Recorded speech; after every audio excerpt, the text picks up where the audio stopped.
नमस्कार, मैं अमित कश्यप और आप देख रहे हैं हंगामा टाइम्स। तमाम उत्तर प्रदेश की बड़ी खबरों को देखने के लिए अब वन स्टॉप हंगामा टाइम्स को सब्सक्राइब करें, बेल आइकन दबा लें ताकि सबसे पहले ताज़ा अपडेट पहुंचे आपके पास। उत्तर प्रदेश की राजधानी में आज चारबाग रेलवे स्टेशन के पास एनी रेलवे मजदूर यूनियन संघ और एआरएफ के मैंस फेडरेशन के तहत एक प्रदर्शन पुरानी पेंशन की बहाली को लेकर आज से ही रेलवे कर्मचारियों ने और संगठन ने आंदोलन की राह अपनाई। इन सब के जो आयोजन करता रहे हैं एनी रेलवे मजदूर यूनियन के मंडल मंत्री अजय कुमार वर्मा रहे हैं, जिन्होंने पुरानी पेंशन को लेकर आज आंदोलन की शुरुआत कर दी। उनका कहना है कि 4 राज्यों में जिस तरह से पुरानी पेंशन को बहाल किया गया, उसी तरह से उत्तर प्रदेश और पूरे भारत में इस पुरानी पेंशन को बहाल किया जाए। समय में नहीं मिलेंगे, इस बात का हम लोगों को खेद रहेगा और इनकी जगह रिक्त ही रहेगी लगता है। सभी भाइयों को फिर से ऊर्जावान होने की जरूरत है और हमारे पत्रकार बंधु भी उपस्थित हैं। ये जहां पहुंचते हैं ऊर्जा ही ऊर्जा होती है, तो इसी कड़ी में हम लोग आगे की तरफ बढ़ेंगे और हमारे मंडल मंत्री जी के नेतृत्व में एनी रेलवे मजदूर यूनियन संघर्ष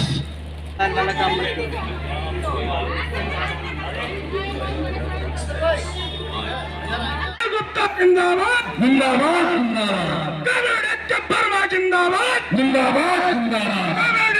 जिंदाबाद जिंदाबाद महिला साथी जिंदाबाद जिंदाबाद महिला साथी जिंदाबाद जिंदाबाद मंडल जिंदाबाद जिंदाबाद मंडल जिंदाबाद जिंदाबाद मंडल जिंदाबाद जिंदाबाद शाहनगर शाखा जिंदाबाद जिंदाबाद शाहनगर शाखा जिंदाबाद जिंदाबाद।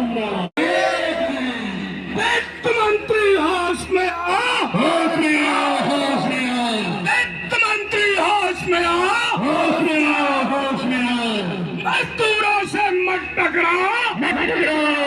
उत्तर प्रदेश में और भारत में रेलवे कर्मचारियों ने आज पुरानी पेंशन बहाली को लेकर एक आंदोलन किया, जहां पर बीजेपी के प्रचंड बहुमत की सरकार उत्तर प्रदेश में बनी, तो वहीं केंद्र को लेकर लगातार आंदोलन रहा। हमारे साथ कामरेड अजय जी हैं, जो महामंत्री हैं लखनऊ एनी रेलवे मजदूर यूनियन के हैं। सर, क्या कहना चाहेंगे किस तरह को लेकर आज आंदोलन है और आखिर नई पेंशन स्कीम है उससे किस तरह की आपत्तियां हैं?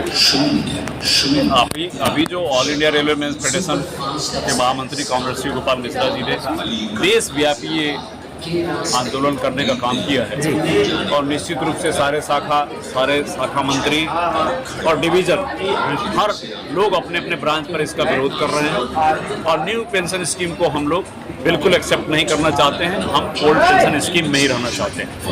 अभी हमने अपने यहाँ भाषण में भी बोला कि न्यू पेंशन स्कीम में अभी तक सरकार निर्धारित नहीं कर पाई है कि हमारे जो लोग रिटायर होंगे उनको क्या पेंशन दिया जाएगा, उनको क्या पैसा दिया जाएगा। निश्चित रूप से हम इसका विरोध करते हैं, क्योंकि रिटायरमेंट के बाद एक जीविकोपार्जन के लिए पेंशन ही है जो हम लोगों को मिलेगा, तो हम लोग अपना बुढ़ापा काट सकते हैं। और जब बुढ़ापा आता है तो पेंशन के पैसे से हम तीर्थ भी जाते हैं, कहीं भी जाते हैं और समय समय पर अपने बच्चों को उससे पैसे से उसको सहयोग भी करने का काम करते हैं। अभी कुछ दिन पहले जब ये न्यू पेंशन स्कीम स्टार्ट हुआ तो ये बताया गया कि साहब इससे बहुत फायदा है, लेकिन अभी तक भारत सरकार इसको निर्धारित नहीं कर पाई। जब शुरू में 10% हमारे सैलरी से कटता था, 10% भारत सरकार देती थी।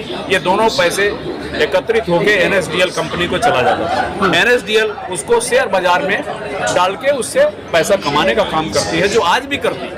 बीच में जब हम लोगों ने इस पे दबाव बनाने का काम किया तो भारत सरकार ने अपना कंट्रीब्यूशन 14% कर दिया, 10% हमारे कंट्रीब्यूशन से, लेकिन फिर भी अभी NSDL को पैसा जाता है और NSDL अभी भी शेयर बाजार में और तमाम ऐसे चीज़ों में अपना पैसा लगा रही है। लेकिन हमारे खून पसीने की कमाई किसी प्राइवेट कंपनी को जाए, ये मुझे बर्दाश्त नहीं है, ये एनी रेलवे मजदूर यूनियन को बर्दाश्त नहीं है, All India Railway Men's Federation को बर्दाश्त नहीं है कि अगर हम खून पसीने का अपना कमाई है तो हमको पेंशन बुढ़ापे में मिलना चाहिए। हमारे तमाम नवयुवक आए हैं जो 2004 के बाद जिनका अपॉइंटमेंट है, उनको पेंशन नहीं देंगे, न्यू पेंशन स्कीम में रखेंगे। यही भारत सरकार और तमाम राज्य सरकार के जो मंत्री हैं, MP हैं, विधायक हैं, वो जितनी बार ये चुने जाएंगे उनको पेंशन दिया जा रहा है। तो इस तरह का जो भारत सरकार का निर्णय है ये बिल्कुल गलत है और हम इसका विरोध करते हैं। और जब हमारे कर्मचारी 60 वर्ष 62 वर्ष तक अपनी सारी पूरा अपना समझिए आयु देते हैं रेलवे को और भारत सरकार को, उसके बाद पेंशन तो मिलना ही चाहिए, ये हमारा हक है। इसलिए हम लोग पूरे राष्ट्रव्यापी आज पूरे इंडियन रेलवे में All India Railway Men's Federation के महामंत्री कामरेड शिव गोपाल मिश्रा जी के आह्वान पर हम लोगों ने इसको धरना प्रदर्शन का काम किया है और भारत सरकार से अनुरोध कर रहे हैं कि NPS को वापस ले जाओ और OPS उनको देने का काम करें। अजय जी, अगर मांगे पूरी नहीं हुई तो क्या करेंगे? जैसे आंदोलन तो आज से आप लोगों ने शुरू कर दिया, अभी हाल ही में प्रदेश में सरकार बनी है, अब पिछली बार भी आप लोगों ने कई तरह के आंदोलन किए, तो आंदोलन की क्या वार्ताएं रही, पिछली बार क्या आश्वासन मिला था, और अब अगर मांगे पूरी नहीं हुई तो क्या करेंगे? मान्यवर, अभी जब यूपी के इलेक्शन होने थे, जिस डेट को होने थे, उसके कुछ दिन पहले ही आपने देखा होगा राजस्थान सरकार ने लागू कर दिया, छत्तीसगढ़ ने लागू कर दिया, उन्होंने ओल्ड पेंशन स्कीम लागू कर दिया। तो राज्य सरकार चूंकि अभी गठित हो रही थी वो लागू करे, और भारत सरकार से मेरा निवेदन है कि आखिर ये जब राज्य सरकार लागू कर सकती है तो भारत सरकार क्यों नहीं कर सकता है? तो निश्चित रूप से आपने ही दिखाने का काम किया, आपने ही मीडिया में सबको बताया कि साहब ये सरकार राजस्थान की सरकार ने कर दिया, छत्तीसगढ़ की सरकार ने कर दिया, मध्य प्रदेश में भी ऐसा चल रहा है, अभी तमाम जगह करने का प्लान है और निश्चित रूप से ये मिलना चाहिए हमारे कर्मचारी। ठीक है सर, ठीक है। तो पुरानी पेंशन स्कीम को लागू कराने के लिए आज राजधानी लखनऊ के चारबाग रेलवे में एक आंदोलन हुआ, जहां पर एनी रेलवे मजदूर यूनियन संघ और AIRF फेडरेशन के तहत प्रदर्शन हुआ। हमारे साथ एक लोग और इनसे भी जानेंगे, क्या उम्र है भाई साहब? 47। तो पुरानी पेंशन अगर नहीं लागू होती है तो क्या करने वाले हैं आप? जैसा कि आपके महामंत्री ने बताया, पुरानी पेंशन लागू करना बहुत ही जरूरी है, और अगर नहीं लागू होता तो AIRF के हमारे महामंत्री जी जैसा निर्देश देंगे, यानी रेलवे मजदूर यूनियन के महामंत्री जी और हमारे मंडल मंत्री जी जैसा निर्देश देंगे, हम लोग इनके साथ हैं और हमेशा इनके साथ तन मन धन से लगे रहेंगे और जैसा निर्देश मिलेगा वैसा करेंगे। चलिए सर, बहुत किया जाए। हमारे साथ एक बुजुर्ग है जिनसे हम बात करने वाले हैं कि आखिर वो कब उनकी ज्वाइनिंग हुई थी और उसके बाद कब उनको जो पेंशन मिली है वो तहत मिली है। सर, कब ज्वाइनिंग हुई थी आपकी? ज्वाइनिंग 3 में किया, 2003 में, जिसमें मेरा स्टैंडिंग है 86 का। 14 साल हमारा फाइल कोई नोट दबा के रखा। उसके बाद में 3 में जब मेडिकल किया तब उसके बाद में हमको न्यू पेंशन में कर दिया। न्यू पेंशन में कर दिया? हाँ। अच्छा, ज्वाइनिंग आपकी जो है 2003 में हुई थी? 3 में। तो हमारा ये जो नई पेंशन स्कीम लागू हुई है जी, ये कब हुई है? अब ये तो बता रहे सब 4 से लागू है कि पहले से? तब भी आप पहले आ गए। उसके पहले मैं ड्यूटी कर रहा था भाई, यही डालीगंज। हम जो पुरानी पेंशन में आपकी स्कीम को शामिल किया गया, उसकी लड़ाई किसने लड़ी? वर्मा जी ने लड़ा, यूनियन तरफ से। अजय कुमार वर्मा। जी। आज पुरानी पेंशन के तहत आप आए? हाँ, लागू हुआ, अभी मिला नहीं है, अभी तो अकाउंट गया है। अकाउंट गया है जी, मतलब कार्रवाई शुरू हो? हाँ, शुरू हो गई भैया। अकाउंट में गया हमारा कागज। अब देखिए इसमें महीना, 2 महीना, 3 महीना जितना दिन लगता है, हम 24 महीने दौड़ रहे हैं। रिटायर किया और जब हम ड्यूटी कर रहे थे तभी हमने फाइल हमने जमा किया था कि हम पुरानी पेंशन में हैं, हमको न्यू में क्यों किया जा रहा है। तब वहाँ बाबू ने कहा कि हो जाएगा। राम प्रसाद वर्मा सर, मैं गोंडा का रहने। तो ये थे हमारे साथ राम प्रसाद वर्मा, जिन्होंने कहा कि इनकी ज्वाइनिंग काफ़ी पहले हुई थी। पुरानी नई पेंशन स्कीम को लागू होने से पहले ही इनकी ज्वाइनिंग थी, जिसके तहत जो एनी रेलवे मजदूर यूनियन संघ है उन्होंने उनकी लड़ाई लड़ी, और उसके बाद कहीं ना कहीं पुरानी पेंशन के तहत इनके अकाउंट की डिटेल अभी विभाग में गई। और इन्होंने कहा कि जो लड़ाई संगठन लड़ रहा है पुरानी पेंशन की बात पे हम अजय कुमार वर्मा से भी अभी बात करेंगे कि पुरानी पेंशन बहाली को लेकर रेलवे कर्मचारी और एनी रेलवे मजदूर यूनियन संघ के कामरेड और मंडल मंत्री अजय कुमार वर्मा आंदोलन कर रहे हैं और कई साथियों के साथ प्रदर्शन था। सर, एक अभी हमने रेलवे कर्मचारी से बात की जो बुजुर्ग हैं, जो रिटायर्ड हो गए, उन्होंने कहा कि उनको भी नई पेंशन स्कीम के तहत डाल दिया गया था, जिसके बाद संगठन ने उनकी लड़ाई लड़ी। तो थोड़ा सा बताएं।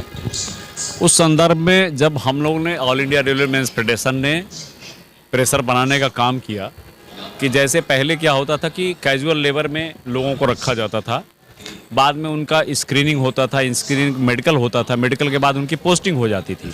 तो ऐसे सभी मामले जो 2004 में के पहले जिनका नोटिफिकेशन हो गया, जिनका मेडिकल हो गया, लेकिन उनकी ज्वाइनिंग 2004 के बाद कराई गई, वैसे सभी मामले के लिए All India Railway Men's Federation लड़ा, क्योंकि जब उनका रिजल्ट निकल गया, स्क्रीनिंग हो गई, मेडिकल हो गया, सब 2004 के पहले हो गया, लेकिन उसकी ज्वाइनिंग रेल प्रशासन ने अपनी सुविधा को देखते हुए 2004 के बाद किया। तो एक जो यहाँ के लोकल प्रशासन थे, उन्होंने ये कहा कि साहब 2004 के बाद इनकी ज्वाइनिंग है, इसलिए इनको एनपीएस में रखा जाएगा।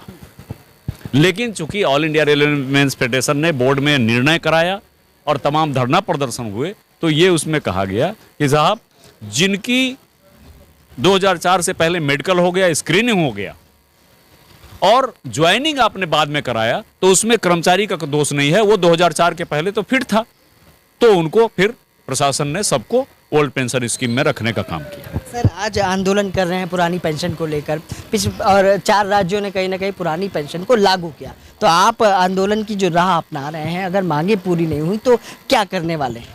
उसमें देखिए, All India Railway Men's Federation की पूरी कमेटी और उनके जनरल सेक्रेटरी हमारे शिव गोपाल मिश्रा जी के द्वारा जो भी निर्णय होगा वो हम लोगों को मान्य होगा, और अगर हड़ताल करने की बात होगी तो हम लोग पूर्णतः तैयार हैं। तब कहीं ना कहीं हड़ताल पर जाएंगे अगर मांगे पूरी नहीं हुई तो निश्चित रूप से उनका जो दिशा निर्देश मिलेगा उसको हम लोग करने के लिए बाध्य हैं, सभी ब्रांच, सभी मंडल।